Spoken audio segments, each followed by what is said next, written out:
เอาเราได้ทุกคนแต่ตัวชิบุไทยทุกคนเบิ่งเนาะตอนตัวกรีดเนาะเพราะว่ามันอยู่ฝั่งนี่เนาะกลับมาตะกรีดยางกินข้าวเบิ่งทุกคนลงขึ้นได้นี่ โดยลงทุนไปคิดยาไม่จำเอาไม่จำปันให้น้อยนึงอ่ะ ลงขึ้นซื้อนะที่จริงต้นตาลบอกเอาแต่2 อันนี้ไม่ค่อยว่า โดย บอกตัวอยู่ที่ดี 500,000 วันที่10 เดือน 6รวม500,000 กีบสบายดีทุกคนสบายดีตอนเช้าเนาะเช้ามื้อนี้นี่ตัวเออาสิไปรีดยางนะทุกคนแต่ว่าฝนตกทุกคนให้ตกแบบฟ้าเป็นอันนี้งัวสิยังไงเนาะเลี้ยงงัวแต่เช้าเด้ พอดีฝนตกนะทุกคนแต่ว่าต้นตาลกรีดยางเด้แต่ว่าครั้งนั้นฝนย้อยแต่นี่นะตลอดนะมันก็เดี๋ยวได้เรื่องอยู่เนาะแต่ว่าคันว่าตกละแหงก็นี่มันก็สิยุ่งละกระบงก็ได้ว่ามันสิตกแห้งหรือมันสิเศร้าเนาะรู้ว่าเสี่ยงแต่คงต้องข้อลองอีเลียนี่ผมว่าต้นตาลยังกรีดอยู่หรือว่าต้นตาลเศร้าละพอมันฟ้ามืดแล้วนี่มันก็ห้องก็กรีดกับบ่สบายใจนะทุกคนพอดีเมื่อวานนี่มันมีอย่างอีก2 ฝากเนาะที่ต้นตาลบ่เคยไปกรีดเลยโดยเลยว่าไม่จัดว่าเดี๋ยวเขาสิไปกรีดเดี๋ยวเพราะว่าต้นตาลกรีดบ่ถึงเนาะคนกรีดเทอละครึ่งส่วนหรือว่าทางลุมทางเทิงมันก็เมื่อยแล้วนะตัวเลยสิไปกรีดก้อนน้อยๆเห็นกันก็มี100 ป่ายต้นหมดเลยทุกคนเป็นกรีดละเดี๋ยวนี้ยางแห้งราคาสูงเนาะตัวเลยสิไปกรีดเอาไม่จัดว่ากรีดแล้วกรีดเอาละลูกเอาโลดไปขายโลดเอาไว้ไปขายเองโลดคนบ้านะก็เลยคักบาทนี้พอดีได้รายได้เสริมนะทุกคนได้รายได้เสริมเข้ามาแต่ตัวกับผู้อยากกรีดบนส่วนหรอกเพราะว่าบ่ไหวเนาะตัวกรีดบ่ได้เป็นมืออาชีพคือต้นตาลเนาะมืดเด้ที่ไหนนี่ตอนนี้นี่กับประมาณ5:30ทุกคนโดยสิมาแต่กลางคืนละเพราะขึ้นจากเฮ็ดอย่างนั้นมันตื่นแหละทุกคนขึ้นจากเมื่อกี้นี่อยากลุกเนาะตื่น3 เทื่อถึงเศร้า กันเอาคลองนะแล้วต้นตาลโอ้โหกรีดบ่เอากลับละโอ้โห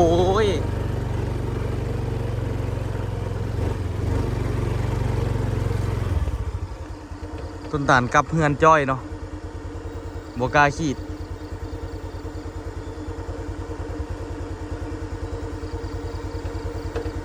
ฮัลโหลเฮ้ยยังอยู่พอดีเขากรีดยางเห็นดาเด้แต่ว่าอาจจะกรีดให้ละโปเห็นโปะมันตั้งละแต่ที่จริงกรีดนี่ออกดีได้นี่ดูมาแท้เนาะนี่แต่ว่าต้นตาลกลับทุกคนเพราะว่าคือซีเมนย่านฝนตกที่บ่แต่เพิ่นมาอีหลีได้ฝนมันกับโอ้โถตาลบัดตาลอย่างออกดีแท้ดีว่าย่อยบอกไวๆพุ่นน่ะคือว่าเลยเนาะมันอันนี้นะอย่างออกบอกคักย่อยปั๊บเลยต้นบ่ออกมันก็บ่ออกแล้วเนาะมันก็คือมันก็บางต้นแต่ต้นนี้นี่บ่มีท่าที่ที่หยุดเลยให้ตัวเห็นสิว่าสิไปกรีดอยู่ฝากนั่นพูดเนาะกรีดแล้วแหละเนาะกรีดเปิดนายางเบิ่งยางออกก็ดีคันว่าได้ยอดนี่สุดๆเลยนี่แต่นี่ฝนมันก็ย่อยๆเนาะมันตัวกับบกล้ากรีดที่กันเลยเพราะว่ากรีดไปแล้วมันฝนลาดเบิดเนาะแต่ว่าซ้ำนี่ครับเพิ่นกรีดนี่ประเทศโธออกบอกดีเนาะแต่ว่าคันว่าฝนตกแห้งๆตัวซีมายอดให้ต้นตาลเยอะขีดไปได้ประมาณ2-3 แถวละคุณว่านี่วันนี้เพิ่นขีดต้นที่แบบว่าออกดีเนาะนี่ต้นที่ว่าออกดีของเพิ่นนี่เพิ่นสิกรีดไปก่อนแล้วก็เพิ่นต้นตาลกรีดได้2-3 แถวนี่แล้วเนาะล่ะตอนนี้เราฝนมันย้อยเพิ่นเลยแบบกลับปกล้ากรีดว่าซั่นซะ กรีดระยะกรีดเมื่อยละล่าทุกคนเนาะเพิ่นก็อยากกรีดก็เพราะว่าลูกมันสิเกิดละก็ถือว่าออกโอเคเลยมื้อนี้อาการมันก็ได้แน่เนาะแต่ต้นนั้นยอดแห้งดีขนาดสม่ำเสมอเนาะนี่อันนี้ก็ออกดีนี่ผมมีท่าทีว่าสิหยุด 2-3 แถวแล้วโอ้ท่านนี่ น่าจะหาก็กรีดเลยนะพวกนี้แล้วก็ฮอดนี่แล้วก็เมื่อโอ้อันนี้ก็เดี๋ยวอันนี้กรีดฮอดนี่เนาะกรีดฮอดนี่แล้วก็เมื่ออันนี้นะเขากรีดได้2-3 แถวแล้วอะไรเดี๋ยวเขาสิกลับต้องเบิ่งกันว่ะแต่ว่ามื้อนี้กรีดที่จริงฝนมันน่าจะบ่ตกดอกบางอันนี้ย่อยคักแท้คักว่ะพุ่นน่ะโอ้โหเอาดีๆต้นตาลเอ้ยยางแห้งราคาปักแพงบักคักหนึง ต้นตาลบุกีเดี๋ยวตัวสิกีดเองตัวสิไปกีดฝักนั่นเนาะอันนี้อ่ะนะส่วนของต้นตาลเนาะตัวให้ต้นตาลไปกีดไปตัวกับบริขึ้นว่าสิมากีดสวนใหญ่อยู่แล้วเพราะว่าตัวกับกีดบอลลอนเนาะ อาศัยมาช่วยกันเอาตัวกับสิไปกีดฝักน้อยคุณเดี๋ยวมีดก่อนมีมีดต้นตาลนี่ยืมมีดต้นตาลก่อนแล้วก็มื่อนี้ตัวเสี่ยวมีของตัวไปรับนี่มีดต้นตาลใส่แมคโคร75 องศาตัวเสี่ยวยืมมีดเก่าเพื่อนนี่มีดตัวนี้เห็นมันคัดทิ่มไปนี่โดนละนี่เนาะมีดตัวนี้เดี๋ยวตัวที่ใส่ตัวนี้เลยไปกรีดโมงสีแล้วจากโมงเนาะไปจุดอยากกันยงก่อนทุกคน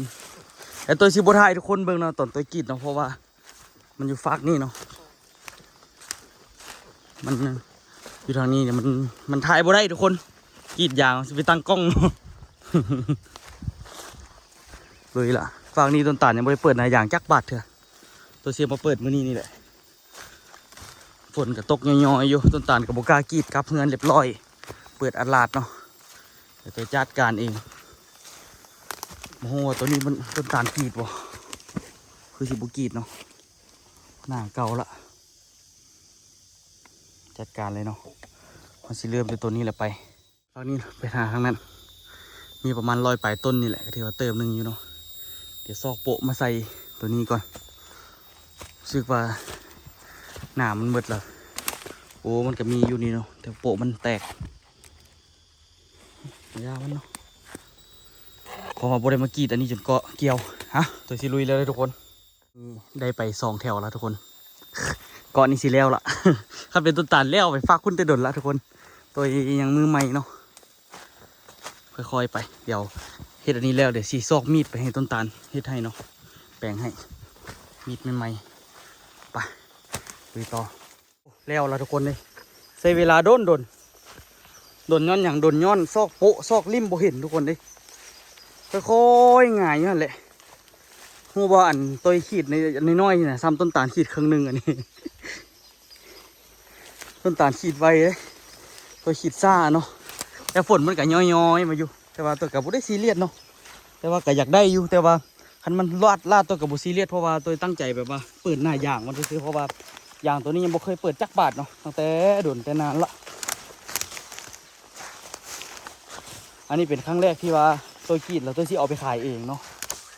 แต่ว่าถามว่ามันออกบ่ถ้ามีเปิดหน้ายางตัวก็ว่ามันออกอยู่เด้ย่อยบ่เซาโดนละทุกคนเลย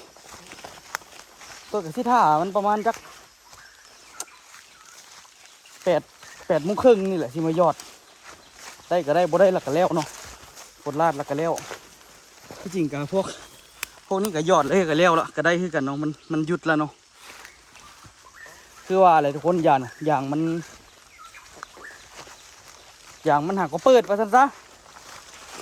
มันก็สิย่อยเบิดไว้นี่อันที่ตัวขีดแรกๆมันหยุดไปละเดี๋ยวสิไล่ยอดเลยซะเนาะได้สำเร็จก็เอานี่ฟากนี่หยุดไปละโอ้ลืมกรีดอันนี้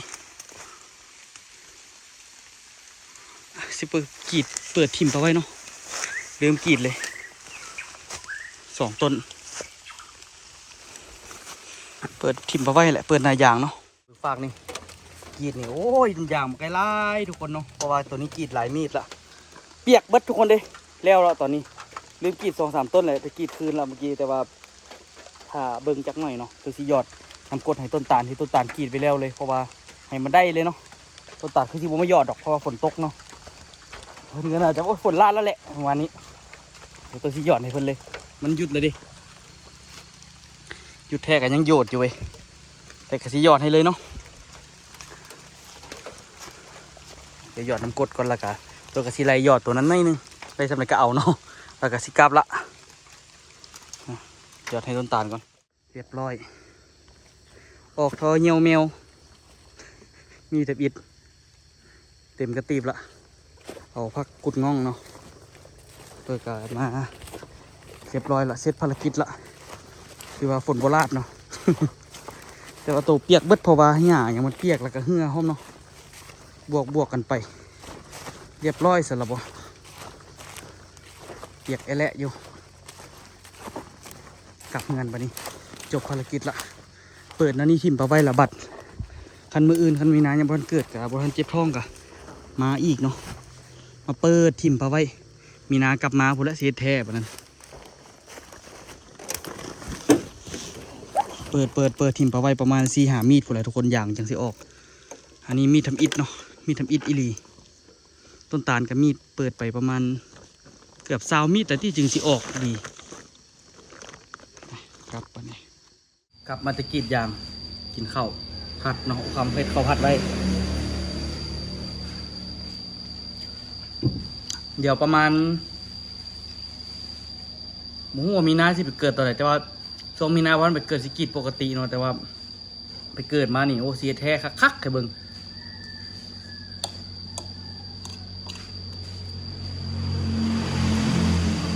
โดยที่ลุกไป5 โมงไปกีดเหรอเพราะว่ามันใช้เวลาคันว่าแบบแรกๆนี่มันดุนเนาะแบบว่าหาริมบ่เห็นหาโป๊ะบ่เห็นเนาะแต่ว่าต่อไปนี่มันสิแบบว่าสิไวขึ้นตัวคิดว่าน่าจะใช้เวลาประมาณบ่เกิน1 ชั่วโมงก็น่าจะแล้วเนาะกีดซะมัน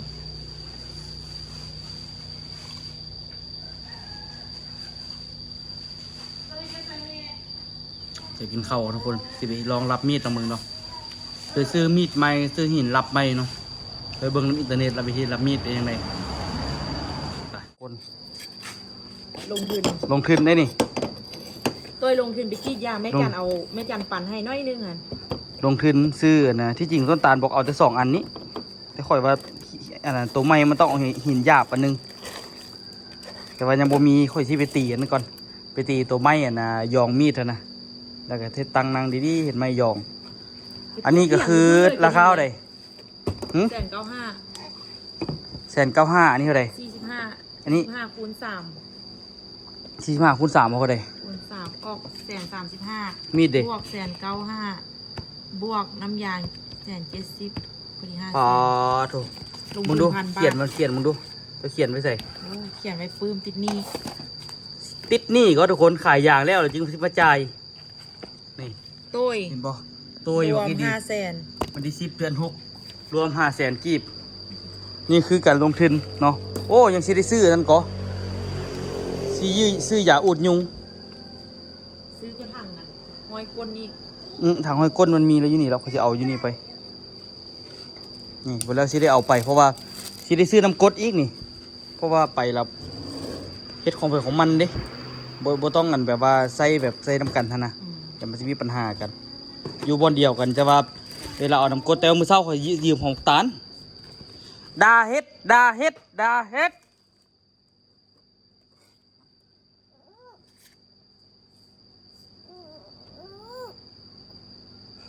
อัน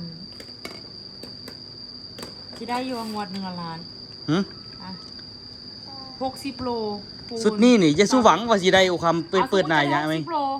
60คูณ21 500ในล้าน2ได้1 ล้าน2แสน เฮ้ยเว้าบ่ได้เด้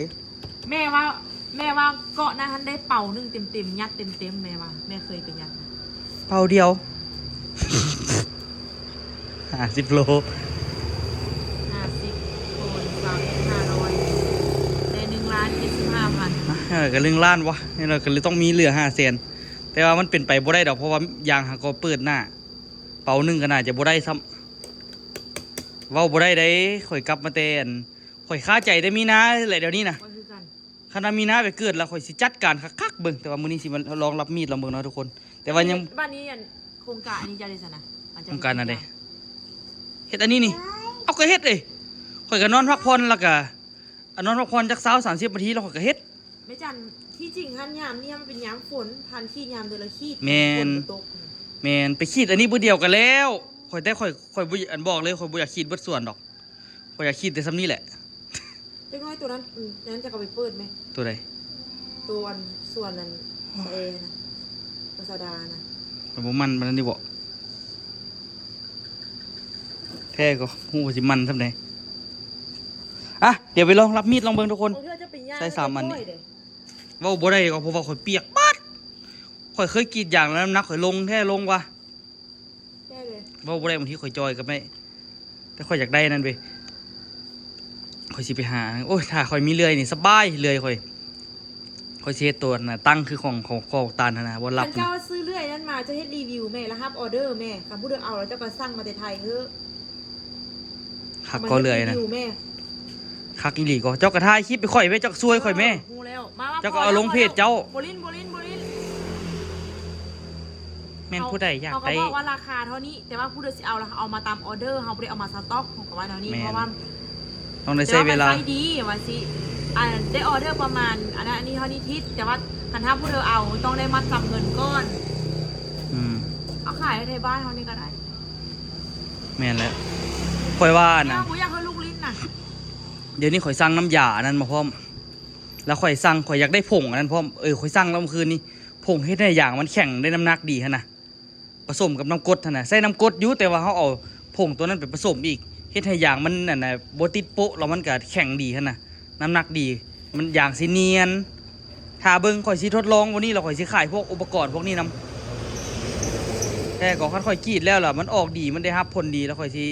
เฮ็ดคลิปรีวิวเหรอเอาลงซองเจ้าก็ได้ซองอูลองซานฮะนะ ขายทุกอย่างเนาะ ขายทุกอย่าง เพราะว่าเขาต้องเฮ็ด แต่ว่า ก่อนอื่นเบิ่นเขาต้องเฮ็ดให้มันได้ผลก่อน ผู้กับตัวฮันหาเงินลงทุนเฮ็ดน้ำเจียวก่อนทุกคน อืม แล้ว น้ำเจียวก็สิเฮ็ด แน่นอนเนี่ย โครงการเฮ็ดห้องก็สิเฮ็ดตายละ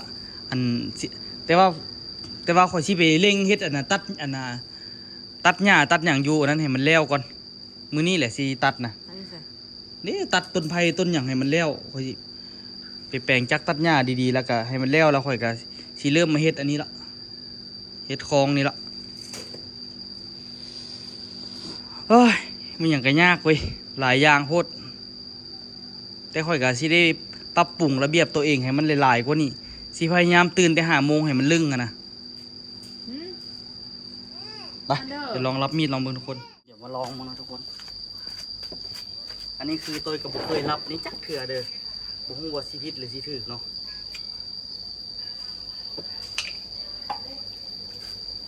ตัวกับบุฮู้ว่าผิดว่าถูกดอกแต่ว่าจะศึกษาในTikTok แหละเนาะตัวนี้ใส่มีดอะนะใส่อะนะตัวนี้ตัวหยาบก่อน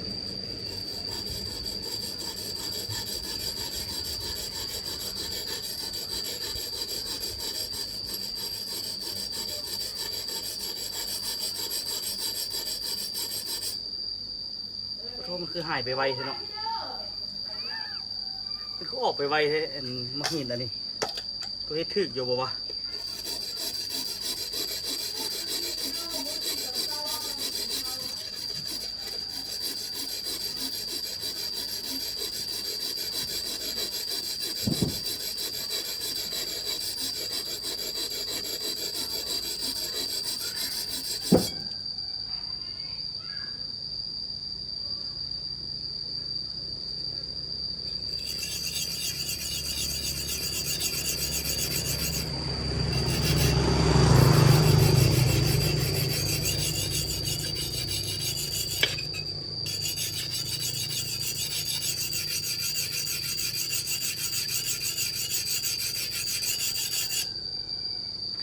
เพราะว่าเปิดอันนะรับตัวใหม่ๆนี่มันทีรู้สึกว่ามันต้องได้รับอันนะเอาตัวหยาบรับก่อนเพราะว่าให้มันได้คมเนาะนี่เริ่มเข้าอยู่ทุกคนเลยในเรื่องอยู่วางกันได้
คือแล้วดิมาต่อด้วยตัวนี้เนาะได้ทุกคนลงทุนเด้เป็นหนี้500,000ละเกือบ1,000 บาทละซื้อเครื่องนี่บ่ได้เฮ็ดลิ้นๆเด้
ค่อยๆรับเนาะลบมาแล้วมาลองคมเนาะ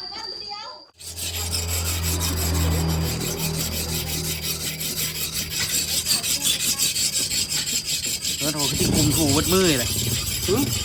เจ้าโบมาคือที่กลุ่มถูวัดมือเลยพวกนี้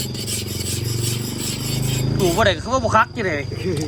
เบิ้งไปเคยไปรูปมีดคนอื่นอยู่ไปรูปมาล่ะคือว่า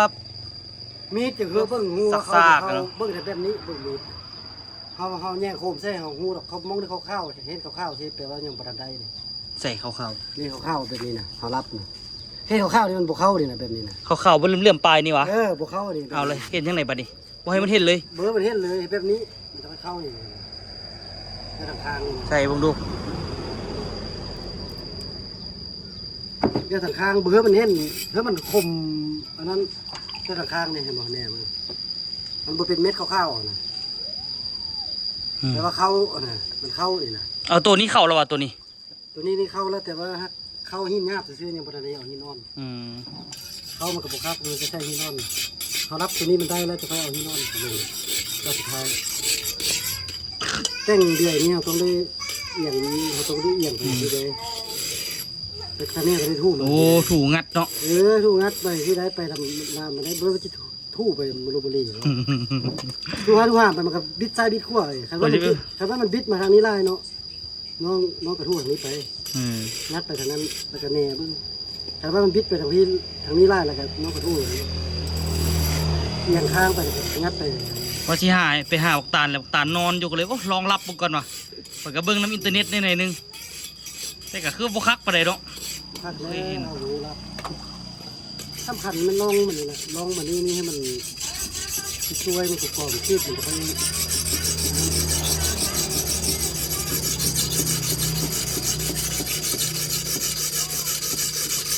ตัวนั้นดิส่วนยางบอลน่ะนะข้างๆ2นะบิ้ง2 อันนั่นปักตาลบกีดจ้าเถื่อเอามันขีดเท่าละเครื่องเพื่อนไปบอกโอ้ยมันบกีดแล้วมันจะไปขีดสิดิมันก็เกือบ200 ต้นผุดตั้งแต่เฮ็ดมาปักตาลบกีดจักบาทเราเลยสิไปขีดน้อยที่ฮะต้นน้อยที่แมนบ่หรอกมันก็ต้นใหญ่นั่นแหละแต่ว่ามันขีดมันเมื่อยมันขีดแล้วมันเมื่อยมันขีดเท่าละเครื่องคันเมื่อส่วนมันแหละมัน2 บิ้งหนึ่งบริขีดก็เลยบอกไปจันโอ้ขอจะไปขีดเด้อก็เลยแต่งไว้หากไปขีดมีทำอีทันออกอ้อยในนึงอันนี้มันมีดอะไรซื้อตัวนี้มาไม่เหรอกันก็มาไม่เลยเห็นมันเขียวๆว่าเป็นตาไส้ก็เลยเอาซิแต่พวกคักตัวไอ้ชื่อน้ำน้องอันตัวมันบุยป้ายบุยระเบิดเลยนะตัวใดมีดเดียวนี่แหละแต่ว่ามันบุยระเบิดบุยป้ายเลยนะมีดเหนียววะนี่ขี้ยางตัวเดียวนี่แหละมันบุมีเลยนะมันบุมีซื้อบุมีอันนี้นะเป็นมีดโครเลยนะแต่ว่าโอ้ขี้คักไอ้ขี้เงินมีตัวเขาจะตีเอาตีคักมีตัวตาดีกับขี้ค คมดี มีดเขาเจ้าตีเอาที่แบบว่าอันน่ะ คักไอ้ซื้อมันอยู่นี่มีตัวนั้นเลยครับ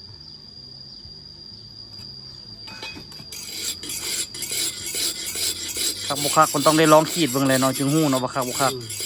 เพิ่นก็บ่ฮู้กันว่าคักของเจ้ากับคักมันเป็นความรู้สึกจังได๋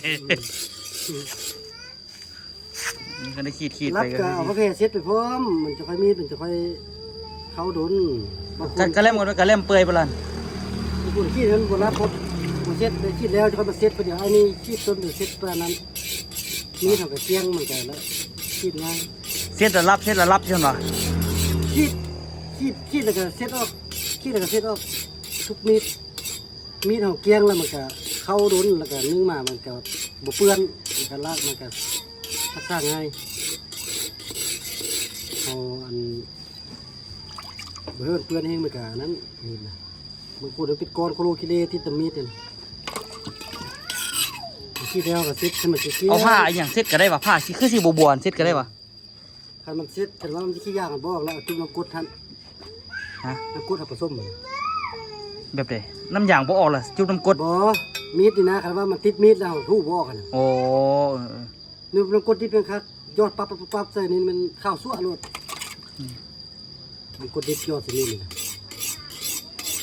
อยู่ในเน็ตเขาว่าให้เอามักหินนี่มาถูแล้วก็ติดขี้ยาง บ่สู้น้ำกรด ว่ะ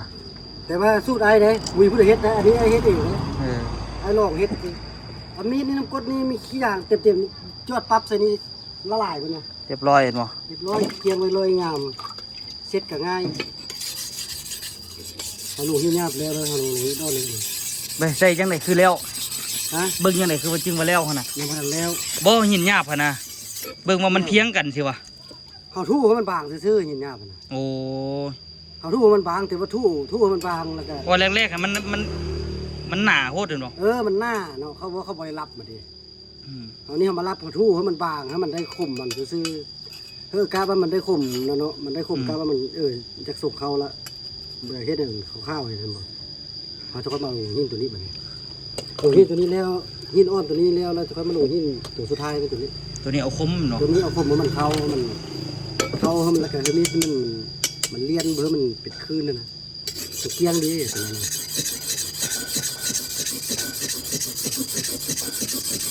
กดแหงว่ะ มีถูกบ่ได้รับตัวเทื่อนี่เป็นอันนี้แล้วเน้นแห้งเหรอ แต่ว่าคันเฮาได้กรีดวันหนึงเราได้รับแล้วมันก็บ่ดุนปานใดเห็นบ่ บ่โดน มีแต่เอาคมมีแต่นี้บ่ได้ใส่แล้วเนาะ บ่ใส่ก็ได้ใส่ตัวนี้ก็ได้ใส่ตัวนี้กับตัวนี้ อืม ใส่ตัวนี้นี่มันได้คือกันแต่ว่ามันมีสมมติไว้ใส่ตัวนี้กับบูหูทางบ้านหูรับแล้วบ่ต้องใส่กับตัวนี้ก่อนเพราะว่าทู่แห้งแล้วมันเข้าเลิกเด้ อืม มันหินแง่เลยหินแก้ อันนี้มันค่อยๆเข้าเนาะ อันนี้มันหินอ่อนนี่มันรับมันจะค่อยเข้าตัวนี้ทู่ไหมนิดเดียวนี่แหละอันนี้เราทู่มา